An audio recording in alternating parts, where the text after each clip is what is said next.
الحمدللہ رب العالمین والصلاة والسلام علی سیدنا و مولانا محمد خاتم النبیین وعلی آلہ و اصحابہ اجمعین وعلی کل من تبعہم بإحسان الی یوم الدین. اما بعد، جناب محترم چودھری نثار علی صاحب وزیر داخلہ حکومت پاکستان، جناب جسٹس خلیل الرحمان صاحب، مولانا عدنان کاکا خیل صاحب، حضرات علماء کرام اور معزز حاضرین، السلام علیکم ورحمۃ اللہ وبرکاتہ. آج سے تقریباً 2 ہفتے پہلے جامعۃ الرشید کے محتمم حضرت مولانا مفتی عبدالرحیم صاحب اور مولانا عدنان کاکا خیل صاحب نے مجھ سے یہ ذکر کیا کہ وہ اسلام آباد میں ایک تھنک ٹینک قائم کر رہے ہیں اور اس کا افتتاحی اجلاس 3 اپریل کو ہونے والا ہے، اور اس میں انہوں نے مجھے بھی حاضری کی دعوت دی. اور یہ مجھے دعوت نامہ ہی سے پتہ چلا کہ مجھے اس کی صدارت کا شرف عطا فرمایا گیا ہے، جبکہ میں اس کا کسی طرح بھی اہل نہیں تھا. میں نے اس تھنک ٹینک کے قیام اور اس افتتاحی اجلاس میں حاضری کو اس لیے ایک سعادت سمجھا کہ یہ ایک ایسا کام ہے، جیسا کہ مجھ سے پہلے غالباً جنرل صاحب نے فرمایا تھا، جنرل حمید گل صاحب نے، کہ تھنک ٹینک زہریلے بھی ہوتے ہیں، ٹینک زہریلے بھی ہوتے ہیں. صورتحال ایسی ہے کہ ہم بحیثیت ایک قوم کے مسائل کے ایک انبار میں دبے ہوئے ہیں، اور اس کی وجہ سے بعض اوقات دلوں میں مایوسی پیدا ہونے لگتی ہے. اور میں زاہد ملک صاحب کی اس بات سے اتفاق کرتا ہوں کہ اس مایوسی کو دور کرنے کی ضرورت ہے. ایک شاعر نے جو اب دنیا سے جا چکے بڑا خوبصورت شعر کہا تھا کہ ظلمتوں کا جو بول بالا ہے، ظلمتوں کا جو بول بالا ہے، کوئی سورج نکلنے والا ہے. اللہ تبارک و تعالیٰ کی یہ سنت ہے کہ تاریکی آتی ہے تو پھر سورج بھی نکلتا ہے، پھر دن بھی آتا ہے. اور قرآن کریم میں اسی لیے وَاللَّيْلِ إِذَا يَغْشَى وَالنَّهَارِ إِذَا تَجَلَّى دونوں چیزوں کا ایک ساتھ ذکر کر کے فرمایا کہ رات نہ ہمیشہ رات رہتی ہے نہ ہمیشہ دن رہتا ہے. یہ آنے جانے والی حالات ہیں جو تبدیل ہوتے رہتے ہیں. انشاءاللہ تبدیل ہوں گے، انشاءاللہ سورج نکلے گا، بشرطے کہ ہم صحیح راستے پر گامزن رہیں. ہمارے مسائل کے اتنے سارے انبار میں جو بنیادی چیز ہے جس کی وجہ سے ہمارے مسائل حل نہیں ہو پا رہے، میری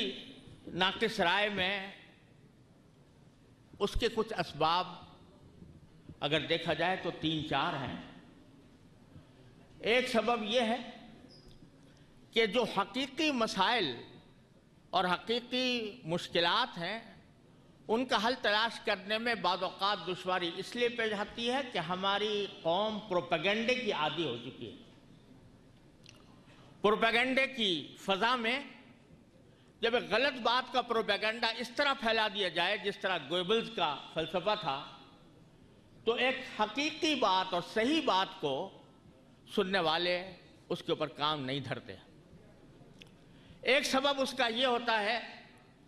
کہ بعض اوقات سیاسی مفادات حقیقت کے اعتراف کرنے میں رکاوٹ بن جاتے ہیں، اور اس کی وجہ سے کسی معاملے کو اس کے صحیح تناظر میں دیکھنا ممکن نہیں رہتا۔ بعض اوقات فرقہ واریت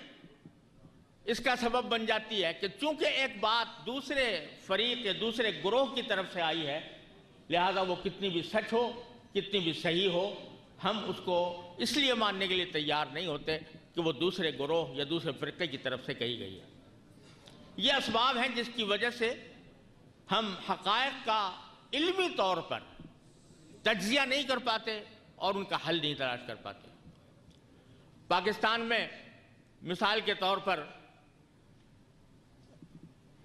کالا باغ ڈیم کا مسئلہ اٹھا تو اس کا علمی تجزیہ کرنے سے پہلے ہی وہ ایک سیاسی مسئلہ بن گیا، اور اس سیاسی مسئلے کے نتیجے میں اس کی علمی تجزیے کی راہیں مسدود ہو گئیں۔ یہ سوال پیدا ہوا، آج تک یہ پروپیگنڈا پورے ملک میں پوری شدت کے ساتھ پھیلایا جا رہا ہے کہ حدود کا قانون جو تھا وہ خواتین کے اوپر ظلم کرتا تھا، اور حدود کے قوانین میں اگر کوئی خاتون زنا بالجبر کا نشانہ بنی ہو تو یہ قانون اس کو سزا دیتا تھا۔ یہ جھوٹ اتنی شدت کے ساتھ پھیلایا گیا، اتنا بڑا پروپیگنڈا اس کا کیا گیا کہ اچھے سے اچھے سمجھدار لوگ بھی اس کا شکار ہو گئے، اور اگر اس کو صحیح طریقے سے بات پہنچائی جائے تو کوئی سننے کے لیے تیار نہیں ہوتا۔ اسی طرح بعض اوقات سیاسی اور جذباتیت اور فرقہ واریت کی وجہ سے یہ مسئلہ ہر آدمی دیکھتا ہے کہ جلوس نکلتے ہیں، مذہبی جلوس نکلتے ہیں، اور ان مذہبی جلوسوں کے اندر جو واقعات ہوتے ہیں وہ آپ حضرات کو معلوم ہیں، لیکن اگر کوئی شخص یہ دیکھے کہ اس جلوسوں کے نتیجے جلوسوں کی دینی حیثیت کیا ہے اور اس سے معاشرے کے اندر فائدے کتنے ہیں اور نقصانات کتنے ہیں، تو اگر کوئی بات یہ کہے تو فرقہ واریت اس کے آڑے آ جاتی ہے۔ تو یہ مسائل ہیں جس کی وجہ سے ہم اپنے مسائل کا حل تلاش کرنے سے عاجز رہتے ہیں، ناکام رہتے ہیں۔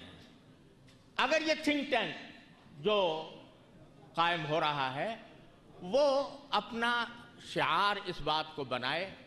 کہ کسی جنبداری کے بغیر، پروپیگنڈے سے مرعوب ہوئے بغیر، کسی سیاسی مفاد کا تابع ہوئے بغیر، کسی فرقہ واریت کا نشانہ بنے بغیر مشکلات اور مسائل کا علمی طور پر جائزہ لے گا اور تحقیقی طور پر اس کے بارے میں اپنا حاصل مطالعہ قوم کے سامنے پیش کرے گا، تو مجھے امید ہے کہ انشاءاللہ ان مسائل کو حل کرنے میں مدد ملے گی۔ اسی سلسلے میں یہ بات بھی میں عرض کرنا چاہتا ہوں کہ یہ بات تو ہم اس مجلس میں خاص طور پر بار بار کہی گئی ہے کہ پاکستان کی بنیاد اسلام ہے، اسلام کا نفاذ قرآن و سنت کے مطابق اس کے قوانین کو ڈھالنا، اس کے زندگی کے نظام کو بدلنا، یہ ہمارا سب سے پہلا فریضہ ہے۔ یہ بات تو بار بار کہی گئی ہے اور کہی جاتی ہے اور کہی جاتی رہے گی اور کہنی چاہیے، لیکن اس موجودہ سسٹم میں اس کو نافذ کرنے کے لیے حکمت عملی اور طریقہ کار کیا ہوگا، تفصیلی طریقہ کار کیا ہوگا، اس کے عملی مسائل کیا ہیں اور ان عملی مسائل پر کس طرح قابو پایا جائے گا۔ وقت اب نہیں ہے کہ میں اس کی تفصیل یہاں پر عرض کروں، لیکن ایسے لوگ کم ہیں جو اس کے حقیقی عملی مسائل کا تجزیہ کر کے اس کا حل، عملی حل قوم کے سامنے پیش کریں۔ آج مثلا مختصر بات یہ ہے کہ اگر فرض کیجئے ایک قانون یہ نافذ ہو جاتا ہے کہ پورے ملک میں شریعت نافذ ہوگی، سارے عدالتیں قوانین کی، اس سے شرعی قوانین کی پابند ہوگی۔ خاموشی سے اختیار کریں، یہ ہال میں موجود لوگ، یہ ہال میں جو میڈیا کے حضرات موجود ہیں، یہ آپ کی باتوں سے ڈسٹرب ہو رہے ہیں لوگ۔ میں ہال میں موجود کیمرہ مین حضرات سے گزارش کر رہا ہوں، ذرا خاموشی اختیار کریں، بات سمجھنے میں مشکل پیش آ رہی ہے، کوئی کسی سے گفتگو کر رہے ہیں۔ تو میں یہ عرض کر رہا تھا کہ اس کے عملی مسائل، جزوی تفصیلات، یہ مرتب کرنا ضروری ہے. اس کے بغیر اگر ہم صرف نعرے ہی لگاتے رہے اور محض نظریاتی طور پر مطالبے کرتے رہے تو وہ اتنے مؤثر اور اتنے بامقصد نہیں ہو سکتے. لہذا اس تھنک ٹینک میں سمجھتا ہوں کہ ان تمام باتوں کا تحقیقی جائزہ لیا جائے, آبجیکٹو انداز میں ان تمام مسائل کو سوچا جائے اور دیکھا جائے کہ اس کے اوپر عمل کرنے کیا. میڈیا کی بہت باتیں ہوئی ہیں, لیکن میڈیا کو صحیح راستے پر لانے اور اس کو صحیح راستے پر رکھنے کے لیے کیا طریقہ کار ہونا چاہیے اور اس کے راستے میں مشکلات کیا ہیں اور ان مشکلات کو کس طرح حل کیا جا سکتا ہے. اگر ہم کسی ضابطۂ اخلاق کی بات کرتے ہیں تو ضابطۂ اخلاق کیا ہونا چاہیے, اس کی بنیادیں کیا ہونی چاہیے, اس کو نافذ کرنے کا میکینزم کیا ہونا چاہیے. یہ چیزیں ہیں جو در حقیقت آبجیکٹو انداز میں تحقیق اور ریسرچ کی طلبگار ہیں, اور جب تک یہ تحقیق اور ریسرچ اس طرح نہیں ہوگی تو محض نعرے لگا لینے سے مقصود حاصل نہیں ہو سکتا. لہذا اس تھنک ٹینک کے ذریعے اگر ہم یہ سنجیدہ کام کرنے کے قابل ہو سکیں, یہ تھنک ٹینک کے حضرات کو میں اس پر مبارکباد دیتا ہوں کہ اللہ تبارک و تعالیٰ نے ان کو یہ توفیق دی, اور ان سے یہ امید رکھتا ہوں کہ وہ اس سنجیدگی کے ساتھ خالص علمی انداز میں اور کسی خارجی اثر سے متاثر ہوئے بغیر یہ تحقیقی کاوش کریں اور قوم کے سامنے پیش کریں. تو مجھے امید ہے کہ اللہ تبارک و تعالیٰ کی رحمت سے اس میں انہیں کامیابی ہوگی. اللہ تعالیٰ ان کو اس نیک مقصد میں قدم قدم پر کامیابی عطا فرمائے اور ہر طرح کے شر اور فتنے سے ان کی حفاظت فرمائے. وآخر دعوانا الحمدللہ رب العالمین.